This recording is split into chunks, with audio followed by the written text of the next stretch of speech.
Hello दोस्तों, कैसे हैं आप लोग और कैसी चल रही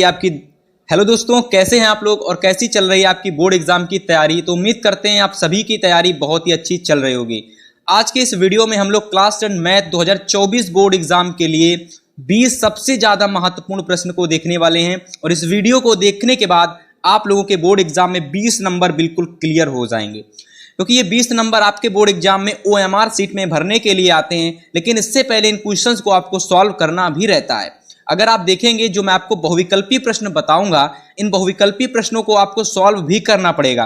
बहुत सारे लोगों को नहीं पता कि बहुविकल्पी प्रश्न किस तरीके के बोर्ड एग्जाम 2024 में आएंगे, तो वो इस वीडियो को जरूर देखें। जिन्हें कुछ भी नहीं पता है, कुछ भी आइडिया नहीं है कि कैसे क्वेश्चंस आएंगे और हम किस तरीके के क्वेश्चन की प्रैक्टिस करें, तो ये वीडियो उन सभी स्टूडेंट्स के लिए बहुत ज्यादा इंपॉर्टेंट है जो 2024 बोर्ड एग्जाम की तैयारी कर रहे हैं। आज के इस वीडियो में हम आपको हर साल रिपीट होने वाले प्रश्न कराने वाले हैं और मान के चलिए अगर आपने इस तरीके के 2 से 3-4 वीडियो और देख ली ना, तो सारे क्वेश्चन आपके कवर हो जाएंगे। इसके बाद आपको कोई क्वेश्चन पढ़ने की जरूरत नहीं है। तो आज के वीडियो आप ध्यान से शुरू से लास्ट तक देखना, ताकि हर एक क्वेश्चन आपको समझ में आए और हर एक क्वेश्चन की आप प्रैक्टिस अच्छे से कर पाओ। तो एक एक करके सारे क्वेश्चंस को देखेंगे और अच्छे से आपको बताएंगे कि आपको कैसे क्वेश्चंस की प्रैक्टिस करनी है, ठीक है ना। तो चलिए सबसे पहले हम देख लेते हैं कौन से वो 20 सबसे ज्यादा महत्वपूर्ण प्रश्न हैं जो आपको 2024 में देखने को मिलेंगे। हो सकता हो अगर आप लकी हैं तो हुबहू ऐसे ही प्रश्न आपके एग्जाम में आपको देखने को मिल सकते हैं, ठीक है ना। चलिए सबसे पहले देखते हैं पहला क्वेश्चन, जो कि आपको दिख रहा है आपकी स्क्रीन पर, ठीक है ना।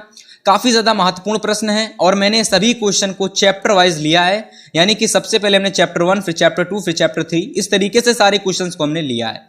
बेसिकली हमने 4 चैप्टर के क्वेश्चन ज्यादा लिए हैं, है ना। तो उन क्वेश्चन को मैंने ज्यादा लिया है जो बोर्ड एग्जाम में ज्यादा बार पूछे गए हैं, ठीक है ना। तो पहला क्वेश्चन है, देखिए यहां पर आपका 850 हो जाएगा। पहला क्वेश्चन है कि 870 तथा 250 का HCF क्या होगा, ठीक है ना। काफी बार ये बोर्ड एग्जाम में क्वेश्चन आया है और सेम इसी टाइप का प्रश्न आया है, सेम इसी तरीके का, ठीक है ना। और आपको यहां पर देखिए जब भी इस टाइप का प्रश्न आएगा ना, तो देखिए पूछने का तरीका क्या होगा। क्वेश्चन तो आपका इसी टाइप का होगा, लेकिन वहां पर संख्या बदल दी जाएगी। यहां पर आपका 870 250 है, हो सकता हो बदल के 646 और 345 कर दिया जाए। तो देखिए आपकी संख्याएं चेंज हो सकती हैं, बट जो यहां पर क्वेश्चन का पैटर्न है वो चेंज नहीं होने वाला, ठीक है ना। चलिए सबसे पहले कैसे आपको सॉल्व करना है, तो देखिए सॉल्व आपको बताते हैं। 1 मिनट के अंदर आप इस क्वेश्चन को कर लेंगे, लेकिन आपको समझना सबसे ज्यादा जरूरी है। देखिए इनमें से पहला देखिए संख्या 870 दे रखी है, दूसरी संख्या आपकी 250 दे रखी है। आप कमेंट करके बताइए इनमें से छोटी संख्या कौन सी है। तो आप कहेंगे सर जी ये छोटी है और ये वाली संख्या बड़ी है। हम क्या करेंगे, सिंपल से जो संख्या छोटी है उसका भाग हम लोग बड़ी संख्या में दे देंगे, यानी कि 250 भागा 870, ठीक है ना। 870 आप देख पा रहे होंगे यही संख्या है ना, सेम यही है, ठीक। चलिए यही है। अब देखिए इसको अगर आप इससे भाग देंगे तो ये टोटल आपका 1 या 2 3 बढ़ जाएगा, ठीक है ना। 3 पच्चे 15, 3 दूना के 6 1 7, 0 7 में 5 जाएगा 2 बचेगा, 8 में 7 जाएगा 1 बचेगा, ठीक है ना। इसके बाद देखिए आपको HCF करना तो आता है कि HCF भी नहीं करना आता। जिन लोगों को HCF करना नहीं आता वो HCF भी सीख लें, ठीक है ना। क्योंकि अगर ये HCF ही नहीं कर पाते हो ना, तो फिर भाई आप लोगों को दिक्कत होगी आगे और क्वेश्चन देखने में। तो सीख लो HCF कैसे किया जाता है। सबसे पहले इसका इससे भाग देते हैं और इसके बाद जो भी हमारा रिमाइंडर यानी जो भी शेष बचता है फिर उसका इससे भाग दे देते हैं, पुनः इससे भाग दे देते हैं, ठीक है ना। 120 का भागा है 250 से देंगे, कितने बार जाएगा, 2 बार जाएगा, 240 हो जाएगा, ठीक है ना। यहाँ 0 बचेगा, 5 में 4 जाएगा 1 बचेगा, ठीक है ना। 2 में 2 0। इसके बाद 120 को हम लोग उतार लेंगे, ये कितने बार जाएगा, तो ये आपका 12 बार जाएगा और 12 बार जब जाएगा तो ये पूरा का पूरा कट जाएगा। इसके बाद देखिए काफी सारे लोगों को HCF करना आता है, बट काफी लोगों को नहीं आता होगा। तो देखिए जैसे ही आप लोग देखिए सबसे पहले जो संख्या दी जाएगी उसका आप लोग इससे HCF क्या कर देंगे, भागा दे देंगे। भाग देना जो बचे उसका इससे दे देंगे। तरीके से जब आप चले जाएंगे तो लास्ट में जो का बचेगा ना, जहां कहीं जब आप पूरा कर वहां कहीं पर शून्य आएगा, कहीं पर आप लोगों का जो ये दे रखा होगा राज्य, वही इसका राइट आंसर। तो यानी कि इसका जो HCF का इसकी जो HCF वैल्यू होगी वो कितनी होगी, 10 होगी, ठीक है ना। इसका आंसर कितना हो जाएगा, 10। तो इसका मतलब इसका जो ऑप्शन नंबर सेकंड है वो राइट होगा, ठीक है ना। ये आपका ऑप्शन राइट होगा। तो चलिए पहला क्वेश्चन काफी लोगों को अगर समझ में आया है तो कमेंट करके बताना कि हाँ भैया हमको पहला क्वेश्चन समझ में आया है। इसके बाद देखिए पहले चैप्टर का दूसरा क्वेश्चन, काफी बार ये भी बोर्ड एग्जाम में पूछा गया है। तो इसको भी हम लोग देख लेते हैं, इसको आप किस तरीके से कर सकते हैं। पहले क्वेश्चन पढ़ते हैं। लिखा हुआ है कि किसी पूर्णांक q के लिए प्रत्येक विषम पूर्णांक जिस रूप का होता है। अब देखिए, इस टाइप के प्रश्न को समझने से पहले आप लोगों को मैं इसकी थोड़ी सी थ्योरी भी बता देता हूं, ताकि आप लोगों को इस क्वेश्चन में अगर संख्या बदल के पूछ दिया जाए तो भी आप इस क्वेश्चन को अच्छे से समझ लें। ठीक है ना, कोई दिक्कत नहीं होगी, आपको सारे क्वेश्चन अच्छे से समझाए जाएंगे। सेकंड वाला क्वेश्चन था ना, सेकंड वाला देखिए, कह रहा कि किसी पूर्णांक q के लिए प्रत्येक विषम पूर्णांक जिस रूप का होता है। प्रत्येक विषम पूर्णांक यानी कि बात की जा रही है यहां पर विषम, ठीक है ना, विषम पूर्णांक की बात की जा रही है। ठीक है ना, दो प्रकार के पूर्णांक होते हैं, सम पूर्णांक और विषम पूर्णांक, लेकिन यहां पर बात की जा रही है विषम पूर्णांक की। तो मैंने आप लोगों को बताया, इसके लिए हम लोगों को एक बेसिक सा फार्मूला याद रखना है, जो कि हमारा होता है a बराबर B Q plus R. a बराबर बी क्यू प्लस आर, ठीक है ना, इसको हम लोग कहते हैं यूक्लिड विभाजन प्रमेयिका। ठीक है ना, इसको हम लोग यूक्लिड विभाजन प्रमेयिका भी कहते हैं। यहां पर जो a हमारा है, ये हमारा कोई धनात्मक विषम पूर्णांक है। क्या है? धनात्मक विषम पूर्णांक। ठीक है ना, क्योंकि हमसे यहां पर क्या पूछा जा रहा है, हमसे यहां पूछा जा रहा है विषम पूर्णांक, तो हम लिख देंगे यहां पर ये धनात्मक विषम पूर्णांक है। अगर यहां पर हमारा धनात्मक सम पूर्णांक पूछा जाता तो हम लोग यहां पर धनात्मक सम पूर्णांक लिखते हैं, लेकिन यहां पर हमसे प्रश्न में विषम पूर्णांक कह रहा है, तो ये हमारा ए हम लोग इसको मान लेंगे कि हमारा विषम धनात्मक पूर्णांक है।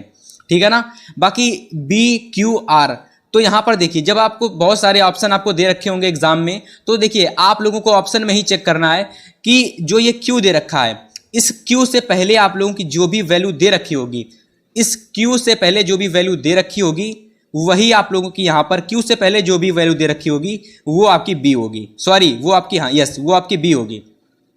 इसका मतलब बी का मान यहां पर आपका कितना है? 2 है। बी का मान कितना है? 2 है। तो अगर यहां पर बी का मान 2 है, यदि बी का मान 2 है, तो इसका मतलब ये है कि भैया आर का मान आप लोगों का यहां से 0 1 हो जाएगा। अब ये 0 1 क्यों होगा? अब आपको ये याद रखना है कि जो r का मान निकलेगा वो b से निकलेगा। कैसे निकलेगा? जब आप लोग b में से जो भी b की संख्या निकलेगी उसमें 1 कम कर दोगे। अब भैया ये 2 है, इसमें से 1 कम कर दिया तो 1 बचेगा। अब इस 1 को लिखोगे कैसे? तो शुरुआत से लिखोगे एकदम 0 और 1। अब देखिए r बराबर आप लोगों की वैल्यू निकल के आ गई। अब सिंपल से क्या करेंगे, इस पूरी की पूरी वैल्यू में आप वैल्यू पुट कर देंगे। सबसे पहले देखिए आप लिखेंगे a is equal to b कितना है? 2 है, q ही रहेगा। r बराबर पहले क्या रखेंगे? 0। तो ये अब देखिए इतना वैल्यू, पहला समीकरण आपका इतना प्राप्त हो गया। ठीक है ना, अब आपको ये देखना है कि ये जो आप लोगों का a बराबर यहाँ 2q निकला है, क्या ये 2 से भाज्य है? ये क्या ये 2 से भाज्य है? तो जी हाँ, ये बिल्कुल 2 से भाज्य है। तो इसका मतलब ये जो संख्या हमारी निकली है 2q, ठीक है ना, ये हमारी सम पूर्णांक है।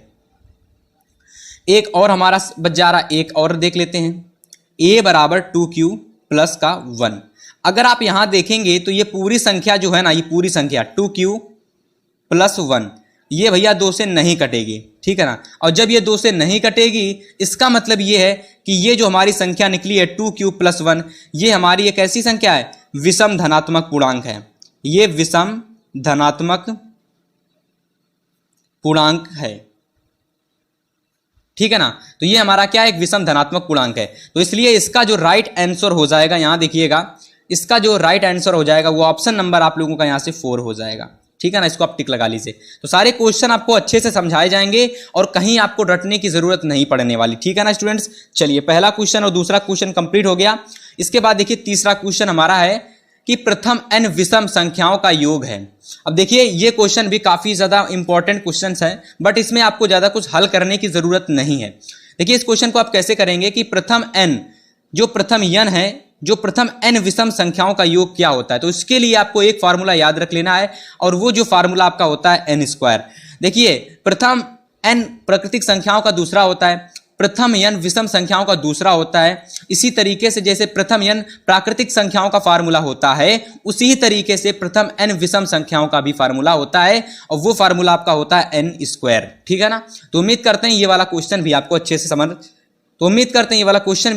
समझ में आ गया होगा। चलिए अगला क्वेश्चन नंबर 4 देख लेते हैं। तो अगला प्रश्न है हमारा कि 3 संख्याएं जैसे कि आपकी दे रखी हैं 28, 44 और 132, इनका आप लोगों को एलसीएम बताना है। जब कभी भी आप लोगों की 2 से 3 से 4 संख्याएं, मैक्सिमम आपको बोर्ड एग्जाम में 3 संख्याएं ही देखने को मिलेंगी। ठीक है ना, दो देखने को मिल सकती हैं, ठीक है ना, या तो दो देखने को मिल सकती हैं या तो आपकी तीन देखने को मिल सकती हैं। बट यहां पर हमने जो एलसीएम लिया है वो तीन संख्याओं का लिया है, क्योंकि बोर्ड एग्जाम में तीन संख्याओं का भी एलसीएम पूछ लिया जाता है। तो आइए इस क्वेश्चन को हम किस तरीके से करेंगे और आप इस क्वेश्चन को किस तरीके से जल्दी से कर सकते हैं उसका ट्रिक मैं आपको बताने वाला हूं, ठीक है ना। देखिए कैसे आप इस क्वेश्चन को जल्दी हल कर सकते हैं, ध्यान से समझना एकदम। देखिए सबसे पहले क्या करना है आप लोगों को कि सबसे पहले जो भी संख्याएं 28 है, मान लीजिए 44 है, ठीक है ना, 132 है, ठीक है ना, इसको लिख लीजिए, इसको लिख लीजिए इस तरीके से। और लिखने के पश्चात इसका अलग अलग एलसीएम निकाल लीजिए। 28 का अलग निकाल लीजिए, 44 का अलग निकाल लीजिए, 132 का अलग निकाल लीजिए। अलग अलग निकाल लेते हैं सबका। 2 एकम 2, 2 चाकू 8, ठीक है ना, 2 सत्ते अलग अलग। देखिए आपको सबका अलग अलग एलसीएम निकाल लेना है। हम दोनों का अलग अलग एलसीएम निकाल लेते हैं और आप लोग भी तीनों लोगों का अलग अलग एलसीएम निकाल लेंगे। चलिए 132 का निकालते हैं। तो ये 2 छंग 12, 2 छंग 12, 2 से कटेगा, 2 तिहाई 6, 2 तिहाई 6। इसके बाद देखिए ये किससे कटने वाला है, 3 से कटने वाला है। 3 एकम 3, 3 एकम 3। इसके बाद किससे कटेगा, 11 से, तो 11 एकम 11। देखिए लास्ट में सबके एक एक आ गया है। अब जो भी संख्याएं आपको मिली हैं, ठीक है ना, कटने पर 2 2 7, 2 2 11, 2 2 3 11, वो सारी संख्याएं आपको यहां लिख लेनी। 28 में क्या क्या मिला, 2 की पावर 2 मिली और 7 एक बार मिला। 44 में 2 2 बार मिला, ठीक है ना, और एक बार 11 मिला। सेम उसी तरीके से 132 में 2 2 बार मिला, 3 एक बार मिला और 11 एक बार मिला। अब आपको ये देखना है, इसमें से कॉमन चीजें देखनी है कि भैया इसमें से 2 कितने बार सबसे ज्यादा बार पूछा गया, तो 2 बार पूछा गया है। सबसे ज्यादा बार 3 किसमें पूछा गया, तो इसमें पूछा गया है। सबसे ज्यादा बार 11 किसमें पूछा गया, तो 11 एक ही बार सबसे ज्यादा बार पूछा गया, वो मैंने ले लिया। इसके बाद देखिए 7 एक बार पूछा गया, तो मैंने उसको भी ले लिया है। यानी कि भैया आपको यहां पर एलसीएम में ये करना है कि भैया सारी संख्याएं ले लेनी है, बट ध्यान दिए देना है कि तीनों संख्याओं में जो संख्या सबसे ज्यादा बार पूछी गई है उसी को लेना है। तो 2 2 बार पूछा गया, 3 एक बार पूछा गया, 11 एक बार पूछा गया और 7 भी एक बार पूछ लिया गया, तो 7 भी को हम ले लेते हैं। अब आपको सिंपल से क्या करना है, इन तीनों का आप लोगों को चारों का मल्टीप्लाई आपस में कर लेना है। तो चलिए मल्टीप्लाई करते हैं। तो देखिए 2 दूना के 4, 11 तिहाई 33 और 7, 4 तिहाई 12, 4 तिहाई 12। चलिए 7 चौक 28 कर लेते हैं। 4 तिहाई 12, 4 तिहाई 12 13, 7 दूना के 14, 7 त्रिक 21, 1 22, 7 एकम 7 और 9, यानी इसका आंसर आ जाएगा आपका 924, ठीक है ना। देखिए कहीं पर आप लोगों को आंसर में 924 कहीं ऑप्शन दिख रहा है। देखिए पहला ऑप्शन 258, फिर 462, फिर 231, फिर 924। इसका मतलब ये वाला ऑप्शन इसका राइट हो जाएगा, ठीक है ना। तो इस तरीके से आप लोगों के मैंने टोटल 4 क्वेश्चन करा दिए हैं जो कि बोर्ड एग्जाम की दृष्टि से पहले चैप्टर से पूछे जाते हैं।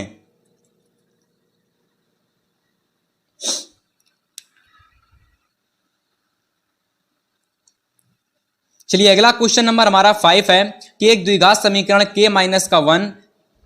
चलिए अगला क्वेश्चन नंबर 5 देख लेते हैं। तो 5 नंबर हमारा प्रश्न कह रहा है कि एक द्विघात समीकरण जो है k-1 square plus 2k plus 1x minus का 9k इज इक्वल टू 0 है। कह रहा है इसके मूलों का गुणनफल तथा योगफल बराबर है।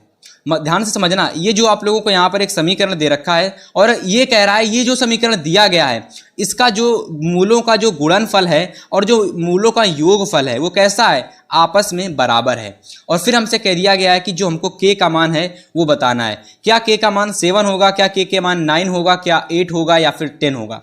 तो ऐसे क्वेश्चन को करने के लिए मैं आपको बता रहा हूं कि भैया आप लोगों को मूलों का गुणनफल और मूलों का योगफल पता होना चाहिए। क्या होता है मूलों का गुणनफल और क्या होता है मूलों का योगफल, अभी मैं आपको बताऊंगा। इससे पहले जान लीजिए ये जो क्वेश्चन पूछा गया है ये आपका चैप्टर नंबर जो आपका 4 है द्विघात समीकरण, उससे पूछा गया। काफी महत्वपूर्ण प्रश्न है। आइए इस क्वेश्चन को आप कैसे करेंगे उसको मैं आपको बता रहा हूं। तो जल्दी से आप लोग वीडियो को लाइक कर दीजिए अगर अभी तक आपने वीडियो को लाइक नहीं किया है। देखिए ध्यान से समझना, सारी चीजें आपको बताएंगे, कहीं आपको कुछ दिक्कत नहीं आने वाली। देखिए सबसे पहले आप लोग जान लीजिए मूलों का गुणनफल। मूलों का गुणनफल। तो मूलों का गुणनफल क्या होता है, सबसे पहले मूल आपके होते हैं। देखिए सबसे पहले मैं आपको मूल बता देता हूं, यहां पर साइड में मूल। तो मूल जो आपके होते हैं वो होते हैं आप लोगों के अल्फा और बीटा। तो मूलों का गुणनफल यानी alpha into beta. Alpha into beta आपका होता है C/A। मूलों का गुणनफल होता है alpha into beta is equal to C/A, ठीक है ना। अब देखिए मूलों का योगफल,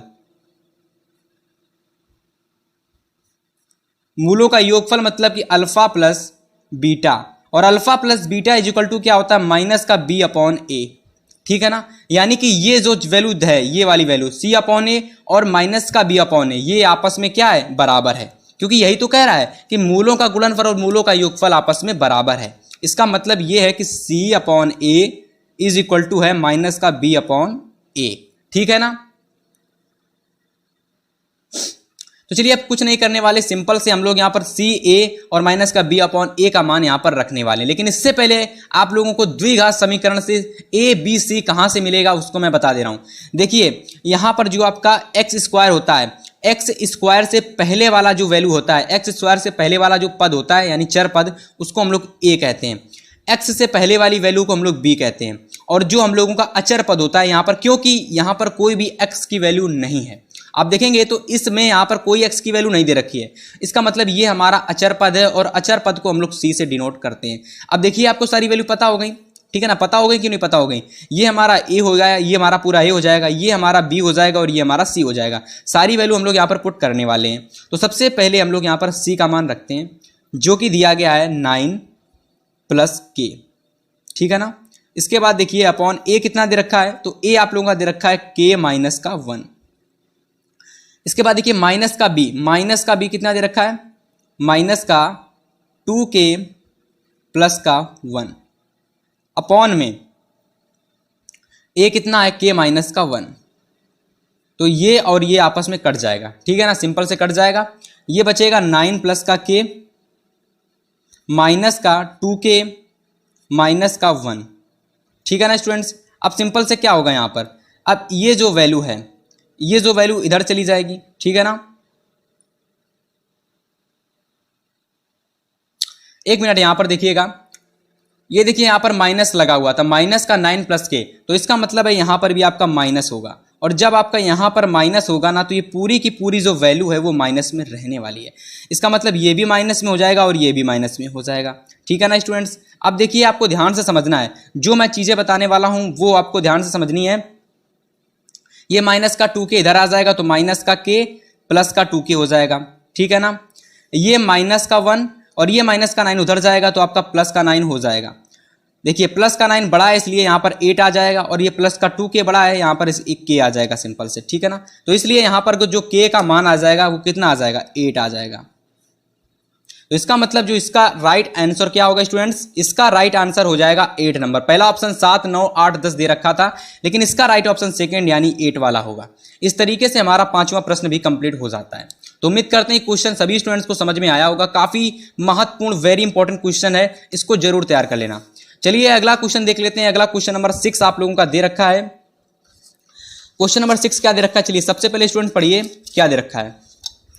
तो क्वेश्चन नंबर आपका 6 दे रखा है कि रैखिक समीकरण युग्म x इक्वल टू 0 और y इक्वल टू 0 का योग क्या होगा। मतलब कि रैखिक समीकरण युग्म x इक्वल टू 0 है और y इक्वल टू 0 है, तो इसका मतलब क्या होगा। देखिए 4 ऑप्शन दे रखे हैं। पहला ऑप्शन दे रखा है कि कोई हल नहीं है, यानी कि x बराबर 0 और y बराबर अगर 0 होगा तो कोई हल नहीं होंगे, या फिर एक अद्वितीय हल होगा, या फिर 2 हल होंगे, या फिर अपरिमेय रूप से अनेक हल होंगे।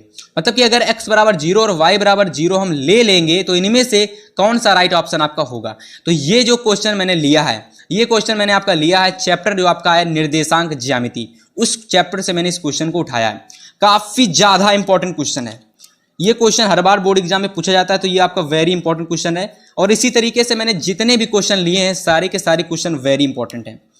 तो देखिए इसमें से इसका जो राइट ऑप्शन हो जाएगा वो आपका हो जाएगा अपरिमित रूप से अनेक हल। ठीक है ना, सॉरी ये ऑप्शन नहीं होगा, ये वाला गलत होगा और ये वाला भी गलत होगा, ये वाला भी गलत होगा। तो इसका मतलब राइट ऑप्शन आपका ये हो जाएगा सेकंड वाला, यानी अद्वितीय हल होंगे इसके। जब हम लोग x बराबर 0 और y बराबर 0 लेंगे तो इसका क्या होगा, एक अद्वितीय हल निकलेगा। ठीक है ना, यानी कि मतलब कि इस तरीके की कुछ रेखा निकलेगी। ठीक है ना, तो ये हमारा राइट ऑप्शन सेकंड वाला सही हो जाएगा। इसके बाद देखिए अगला क्वेश्चन हमने 7 नंबर ले रखा है। 7 नंबर क्वेश्चन क्या ले रखा है, चलिए सबसे पहले सभी स्टूडेंट्स एक साथ पढ़ेंगे, फिर मैं आपको पढ़ के बताऊंगा क्या ले रखा है। मैंने ले रखा है यहाँ पर कि एक द्विघात समीकरण जो कि दे रखा है 3x² माइनस का 6x plus k is equal to 0 है। कह रहा है इसके मूल समान है, तो हमको k का मान ज्ञात करना है। माय डियर स्टूडेंट्स, आपने अगर ध्यान से क्वेश्चन को पढ़ा है तो इसमें एक चीज बहुत खास दे रखी थी। इसमें यह कह रहा था इसके जो मूल हैं वो कैसे हैं, समान हैं, इसके मूल समान है। और जब भी मूल समान होते हैं तो आपको ये याद रखना है कि जो हमारा विविक्त कर होता है ना, हमारा विविक्त कर, विविक्त कर, ठीक है ना, विविक्त कर, जो हमारा विविक्त कर होता है यानी कि जो d होता है वो हमारा 0 होता है। और इस d की जो वैल्यू होती है वो होती b स्क्वायर माइनस का 4ac। मतलब कि अगर कभी भी क्वेश्चन में ये कह दिया जाए कि भैया मूल समान है, किसी भी द्विघात समीकरण के यदि मूल समान है तो उसका जो विविक्त कर होता है वो 0 होता है, और जो विविक्त कर होता है उसको हम d से डिनोट करते हैं। और इस d की वैल्यू कितनी होती है, तो b स्क्वायर माइनस का 4ac। अब बात बताइए कि भैया b और a और c इनमें से आप मान निकाल लेंगे कि नहीं निकाल लेंगे। ये आप लोगों का a हो जाएगा, सिंपल सी बात, ये आपका b हो जाएगा, सिंपल सी बात, और ये आपका c हो जाएगा। सारी की सारी वैल्यू आप लोग यहाँ पर पुट कर देंगे। b की जगह यहाँ पर हम लोग 6 रख देंगे, 4 रहेगा, और a की जगह आप लोग 3 रख दोगे, और c की जगह आप लोग k रख दोगे, और इज इक्वल टू क्या कर दोगे, 0, क्योंकि b स्क्वायर माइनस 4ac 0 होगा क्योंकि मूल समान है। ठीक है ना स्टूडेंट, चलिए सॉल्व कर देते हैं ताकि आप लोग ये ना कहें आपने सर जी ये वाला क्वेश्चन सॉल्व करके नहीं बताया। तो चलिए इस क्वेश्चन को भी हम हल करके बता देते हैं। b स्क्वायर माइनस का 4ac is equal to 0। b की वैल्यू कितनी है, 6, तो ये हो जाएगा 36, ठीक है ना। 4 और 4 3 12, 4 3 12 और k 12k is equal to 0। Simple से 36 को इधर भेज देंगे तो माइनस का 12k is equal to minus का 36 हो जाएगा, माइनस से माइनस कैंसिल हो जाएगा, तो k इज इक्वल टू 12 एकम 12, 12 3 36, ठीक है ना। तो k इज इक्वल टू आपका सिंपल 3 आ जाएगा। तो यानी कि यहां से आपका जो राइट ऑप्शन क्या हो जाएगा माय डियर स्टूडेंट्स, इसका राइट ऑप्शन हो जाएगा पहला वाला, ठीक है ना, राइट ऑप्शन पहला सही हो जाएगा। तो देखिए इस टाइप के जब भी प्रश्न आ जाए ना भैया, आपको इस टाइप के प्रश्नों को अच्छे से प्रैक्टिस कर लेनी है ताकि आप हर एक क्वेश्चन को अच्छे से कर पाएं, कहीं आपको कोई क्वेश्चन में तकलीफ ना हो, दिक्कत ना हो। इसलिए सारे क्वेश्चन को अच्छे से यहीं समझ लीजिए और बोर्ड एग्जाम में जब आए तो अच्छे से कर देना। और ये क्वेश्चन आपके अर्धवार्षिक परीक्षा में भी पूछे जाएंगे, ठीक है ना। तो ऐसा नहीं केवल ये आपके बोर्ड एग्जाम में ही आने वाले हैं, सारे क्वेश्चन आपके अर्धवार्षिक में भी पूछे जा सकते हैं। चलिए इसके बाद देखिए 8वां क्वेश्चन आपका कह रहा है कि त्रिभुज एबीसी में, कोई त्रिभुज आप लोगों का है, एक त्रिभुज ले लो, कोई भी ले लो, एबीसी ले लो, कैसा भी ले लो। तो त्रिभुज एबीसी में sine a plus B upon 2 का मान होगा, ठीक है ना। Sine a plus B upon 2 का मान क्या होगा तो बताना है, ठीक है ना। क्या मान साइन a अपॉन 2 होगा, नहीं sine a upon 2 plus sine b upon 2 होगा, या फिर साइन c अपॉन 2 होगा, कॉस c अपॉन 2 होगा, या फिर इनमें से कोई नहीं होगा। तो कोई एक ऑप्शन तो भाई आपका सही है ही, इनमें से कोई एक ऑप्शन सही है, आपको बताना है। तो चलिए इसको हम हल करते हैं, क्वेश्चंस को आप कैसे हल करेंगे, चलिए तरीका बताते हैं इसका हल करने का। देखो सबसे पहले ध्यान से समझना, क्वेश्चन आपका है कि sine a plus B upon 2। अगर आप ध्यान से समझेंगे तो साइन तो आपका ऐसा ही रहने वाला है, इसको हम लोग a अपॉन 2 को अलग कर लेंगे और प्लस b अपॉन 2 को अलग कर लेंगे, क्योंकि ये 2 इसके संग चला जाएगा और ये 2 इसके संग चला जाएगा। और अगर ठीक है ना, ये हमने क्या कर दिया है, तो इसका हमने ये एलसीएम कर दिया, ठीक है ना। अब इस साइन का हम लोग अलग अलग मल्टीप्लाई कर देंगे, तो साइन a अपॉन 2 हो जाएगा और साइन b अपॉन 2 हो जाएगा, ठीक है ना। तो इस तरीके से इसका जो राइट ऑप्शन क्या हो जाएगा, sine a upon 2 plus sine b upon 2, ठीक है ना। तो ये वाला आपका राइट ऑप्शन हो जाएगा पहला वाला, ठीक है ना। तो इस तरीके से 8वां क्वेश्चन आपका पूरा कंप्लीट हो गया। उम्मीद करते हैं 8वां प्रश्न भी आपको अच्छे से समझ में आया होगा। कहीं अगर दिक्कत कुछ तकलीफ हुई हो तो कमेंट करके हमें जरूर बताना। तो आपका 9 नंबर प्रश्न क्या है, इसको जरा पढ़ते हैं, काफी बोर्ड एग्जाम की दृष्टि से ये भी इंपॉर्टेंट है। और ये प्रश्न आपका पूछा गया है त्रिभुज चैप्टर से, ठीक है ना। त्रिभुज चैप्टर से मैंने इस प्रश्न को लिया है। कह रहा है कि कोई आकृति है जिसमें एक त्रिभुज आपका एडीबी है और एक त्रिभुज आपका एडीसी है, ठीक है ना। सबसे पहले हम बना लेते हैं, इसकी आकृति को बना लेते हैं। इस तरीके का आपका त्रिभुज है, ठीक है ना, इस तरीके का ए बी सी, और बीच में एक लंब पड़ा हुआ है, और ये जो हमारा बिंदु है इसका नाम है डी, ठीक है ना। और कह क्या रहा है हमसे, ये कह रहा है कि दी गई आकृति में यदि त्रिभुज एडीबी, ध्यान से समझना, एडीबी और त्रिभुज एडीसी, यानी कि ये वाला त्रिभुज और ये वाला त्रिभुज आपस में कैसे हैं, समरूप हैं। और यहां पर देखिएगा इसका मान P है और इसका मान 18 है, ठीक है ना। इसका मान 18, इसका मान P है, और इसका मान 2 है और इसका मान P है, ठीक है ना। इस तरीके का कुछ त्रिभुज दे रखा है। हमसे क्या कह रहा है कि ये वाला त्रिभुज और ये वाला त्रिभुज आपस में समरूप हैं, तो हमको जो P का मान है वो बताना है, ठीक है ना। यानी कि स्टूडेंट्स हम लोगों को इस P का मान बताना है, यानी ये जो हमारा P है इसकी हमको वैल्यू बतानी है। अब बड़े ध्यान से समझना, इस P का मान आप कैसे बताएंगे। जब भी कभी आप ध्यान से समझना, आपको पता होगा कि कोई दो त्रिभुज आपस में समरूप कब होते हैं, जब उनकी संगत भुजाओं का अनुपात समान होता है, यानी उनकी जो संगत भुजाएं होती है वो समानुपाती होती हैं।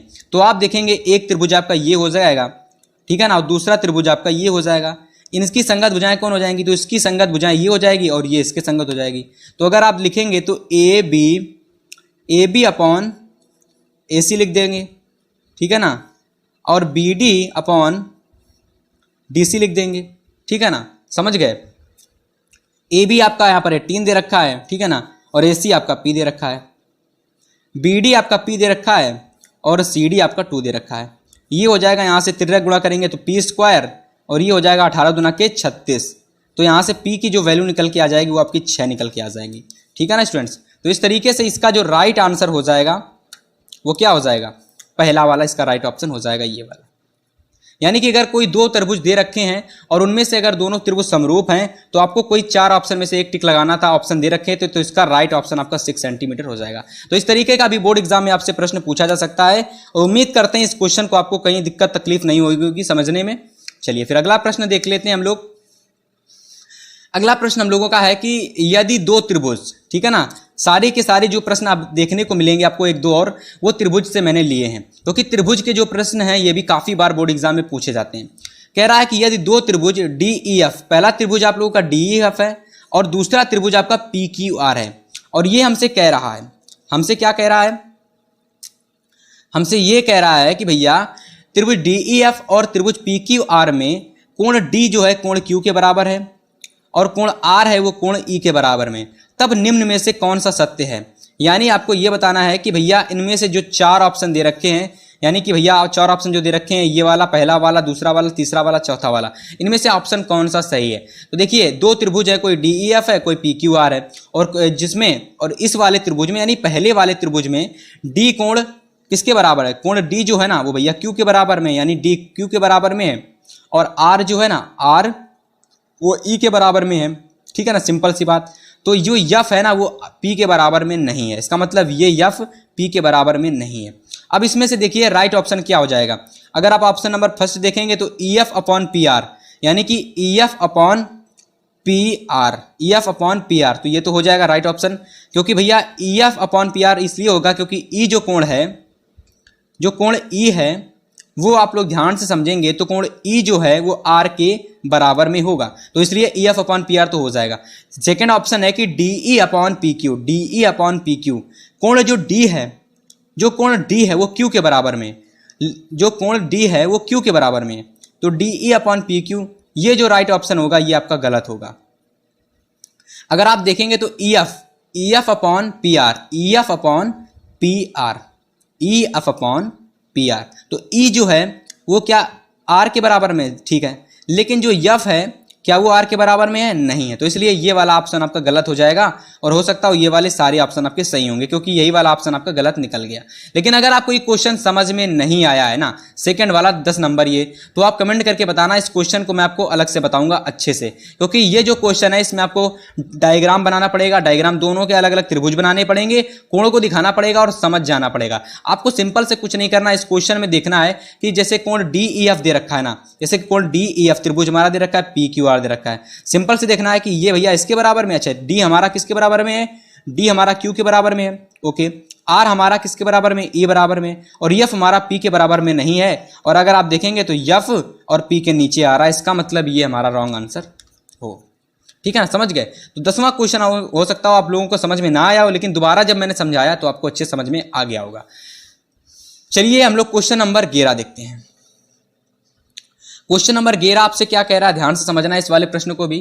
प्रश्न हमसे 11 कह रहा है कि यदि cos square a equal to 1/2 है तो साइन स्क्वायर a का मान क्या होगा। सिंपल सी बात है भैया, 1/2 ही होगा। क्यों होगा, क्योंकि हम जानते हैं कि sine square a plus cos square a is equal to 1 होता है। अब जब दोनों की जो वैल्यू मिलकर के 1 हो रही है तो मतलब कुछ भी निकाल लो भाई, जब दोनों को जोड़ेगा तो 1 ही आएगा, तो इसका मतलब कि दोनों की वैल्यू बराबर होगी। ठीक है ना, तो इसका मतलब इसका भी मान और इसका भी मान आपस में समान होगा। तो कौन सा राइट आंसर हो जाएगा इसका? ये वाला इसका राइट ऑप्शन हो जाएगा। ठीक है ना, तो 11वां क्वेश्चन सभी लोगों को समझ में आया तो कमेंट करके जरूर बताइएगा।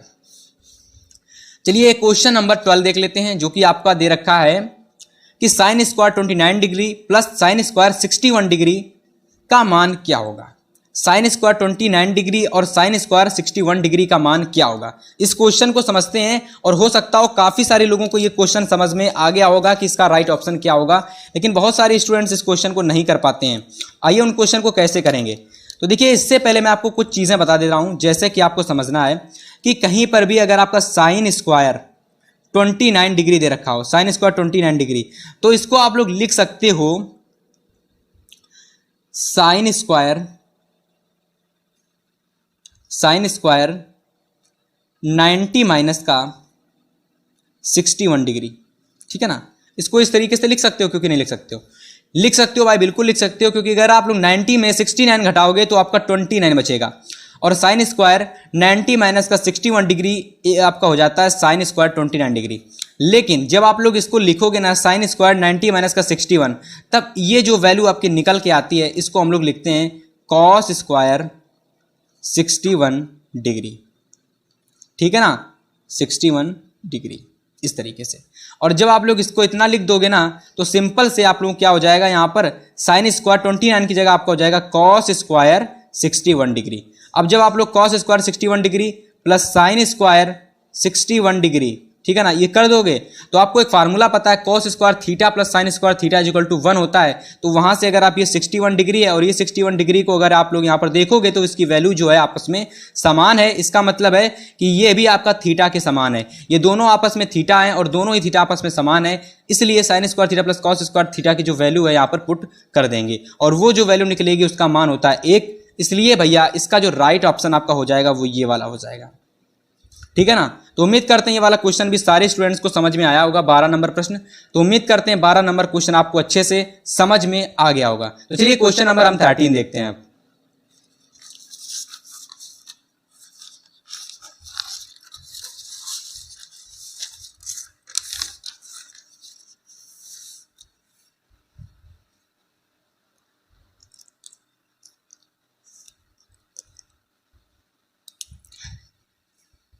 अगला क्वेश्चन नंबर हमारा 13 है कि sine square 75 degree upon cos 15 degree का मान क्या होगा। देखिए स्टूडेंट्स, जब भी आपके बोर्ड एग्जाम में साइन स्क्वायर 75 डिग्री और बटे में कॉस 15 डिग्री दे दिया जाए तो आपको एक चीज़ ध्यान में देनी है, जो यहाँ पर वैल्यू दे रखी है जैसे कि 15 डिग्री और ऊपर में 75 डिग्री, इन दोनों को आपस में प्लस करना है, इन दोनों को आपस में प्लस करना है। और प्लस करने पर यदि 90 डिग्री आ रहा है, ठीक है ना, यदि 90 डिग्री आ रहा है तो इसका सीधा मान आप लोगों को 1 लगा देना है। ठीक है ना, ये मैं आपको क्या बता रहा हूं, ट्रिक बता रहा हूं। ठीक है ना, ट्रिक क्यों ट्रिक बता रहा हूं, क्योंकि इसका आंसर 1 आएगा हर केस में। यदि आपका साइन 75 डिग्री और कॉस 15 डिग्री है और यदि इसकी जगह साइन 45 डिग्री और साइन 35 डिग्री हो तो आप जानते हो इसका मान कितना निकलता है, 90 डिग्री। यानी कि अगर यहां पर दोनों एंगल को जोड़ दे और 90 डिग्री आ जाए तो यहां पर जो इसका आंसर होता है वो आपका 1 होता है। ठीक है ना, इस तरीके की ट्रिक मैं आपको बता रहा हूं जिससे कि आप क्वेश्चन को बहुविकल्पी प्रश्नों को बड़े ही आसानी से जल्दी कर लो। ठीक है ना, तो 13 नंबर प्रश्न आपका कंप्लीट हो गया होगा, उम्मीद करते समझ में आ गया होगा। तो चलिए अगला क्वेश्चन नंबर हम लोग 14 देख लेते हैं। 14 नंबर प्रश्न हमसे कह रहा है कि 2 cos 3x is equal to 1 है तो x का मान ज्ञात कीजिए। ठीक है ना, काफी इंपॉर्टेंट क्वेश्चन है ना, बहुत ज्यादा वेरी वेरी इंपॉर्टेंट क्वेश्चन आ चुका है। ये प्रश्न बोर्ड एग्जाम की दृष्टि से बहुत ज्यादा इंपॉर्टेंट है। हालांकि सारे प्रश्न इंपॉर्टेंट हैं बट जो ज्यादा इंपॉर्टेंट है ना उसमें मैं वेरी इंपॉर्टेंट लगवा रहा हूं। प्रश्न हमारा है कि 2 cos 3x is equal to 1 है। हम सिंपल क्या करेंगे, इस 2 को इधर भेज देंगे तो हो जाएगा cos 3x is equal to 1/2। ठीक है ना, और आपको अगर नहीं पता तो मैं बता दूं 1/2 2 होता है, इसका मान होता है cos 60 डिग्री। ठीक है ना, तो यहां लिख देंगे cos 3x is equal to cos 60 degree. ठीक है ना, ये cos और ये cos हट जाएगा तो cos 3x is equal to आ जाएगा आपका 60 डिग्री। 3 एकम 3 3 दूना के 6, इसका मतलब x इज इक्वल टू आ जाएगा आपका यहां से 20 डिग्री। तो राइट आंसर क्या हो जाएगा ऑप्शन में, देखिए राइट ऑप्शन कौन सा हो जाएगा, कमेंट करके बताइए राइट ऑप्शन कौन सा होगा। पहला 30 डिग्री, दूसरा 40 डिग्री, इसके बाद ये 20 डिग्री और ये 60 डिग्री, इसका मतलब ये वाला राइट ऑप्शन हो जाएगा, इसको टिक लगा लीजिए। ठीक है ना, 14 नंबर कंप्लीट हो गया। कहीं कुछ दिक्कत समस्या कमेंट करके बता देना। और हाँ, वीडियो अगर पसंद आ रही है तो वीडियो को लाइक कर देना इसी तरीके की और भी वीडियो को देखने के लिए।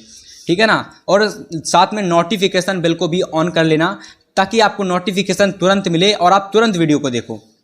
ठीक है ना, इसके बाद देखिए 15 नंबर प्रश्न आपका दे रखा है कि cos 15 डिग्री माइनस का साइन 105 डिग्री का मान क्या होगा। देखिए ये वाला प्रश्न और ये वाला प्रश्न सेम कैटेगरी से आता है। सॉरी ये वाला नहीं। अभी हमने आपको एक और प्रश्न कराया था क्वेश्चन नंबर 12।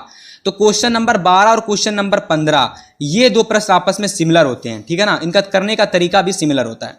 ठीक है ना, अभी आपको बताएंगे आप क्वेश्चन इसको भी कैसे कर सकते हो। देखिए आपको क्या दे रखा है स्टूडेंट्स, ऑप्शन देखिए 0, 1/2, 1 और 3 दे रखे हैं, 4 ऑप्शन। ठीक है ना, लेकिन इनमें से करने का तरीका क्या है, देखिए cos 15 डिग्री माइनस का साइन 105 डिग्री दे रखा है। ठीक है ना, ध्यान से समझना। अगर आप लोग इसको देखोगे साइन 105 डिग्री को, तो इसको हम लोग इस तरीके से लिख सकते हैं क्या, साइन 90 डिग्री प्लस 15 डिग्री, इस तरीके से लिख सकते हैं। और अगर आप ध्यान से समझेंगे तो इसको हम लोग लिख सकते हैं cos 15 डिग्री। ठीक है ना, इसको इस तरीके से लिख सकते हैं cos 15 डिग्री को। और जब हम लोग इस पूरे की जगह इसको ले आएंगे तो आपका क्या बनेगा जाके cos 15 डिग्री। ठीक है ना, cos 15 डिग्री माइनस का cos 15 डिग्री, और ये दोनों आपस में एक दूसरे से कट जाएंगे तो आंसर कितना आ जाएगा, 0। तो इसका जो राइट ऑप्शन हो जाएगा वो ऑप्शन नंबर फर्स्ट हो जाएगा, यानी 0 राइट आंसर हो जाएगा। ठीक है ना, तो इस तरीके से क्वेश्चन